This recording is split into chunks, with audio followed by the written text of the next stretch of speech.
बोलो गणेश भगवान की జరుగుతున్న స్వామి గణేశ మహోత్సవాలకు తెలంగాణ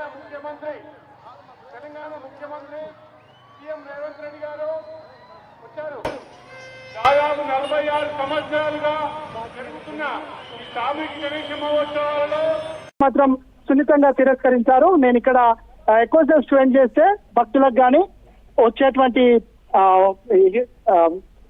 భక్తులకు ఇబ్బందికరంగా ఉంటుంది కాబట్టి తాను వెళ్తున్నానని అక్కడ ఉన్నటువంటి అధికారులకు మాత్రం ఎలాంటి ఇబ్బందులు కలగకుండా చూసుకోవాల్సిందిగా వాళ్ళకు చెప్పి కాసేపటి క్రితమే వెళ్లిపోయారు. ఇక ఖైరతాబాద్ గణేష్ నిమజ్జనం తర్వాత కొద్దిగా మందకోటగానే నిమజ్జనం కొనసాగుతుంది. ఇక సాయంత్రం కావడంతో భక్తుల సంఖ్య కూడా ఇప్పుడిప్పుడే పెరుగుతున్నటువంటి సిచ్యువేషన్ ఉంది. ఇక మొజంజాయి మార్కెట్ నుంచి ఇప్పుడే గణనాథులు పాస్ అవుట్ అయినటువంటి నేపథ్యంలో ఇక్కడికి క్రేన్ నెంబర్ 4 కానీ లేదంటే ట్యాంక్ బండ్లోని మిగతా ప్రాంతాల్లోకి గణనాథులు వచ్చి నిమజ్జనంకు వచ్చే అవకాశం ఉంది. సో మొత్తానికైతే సీఎం రేవంత్ రావడంతో ఇక్కడ ఉన్నటువంటి భక్తులు కానీ లేదంటే అధికారులు కానీ తాకయ్యారని చెప్పుకోవచ్చు. ఎలాంటి వ్యక్తిగత ఇబ్బంది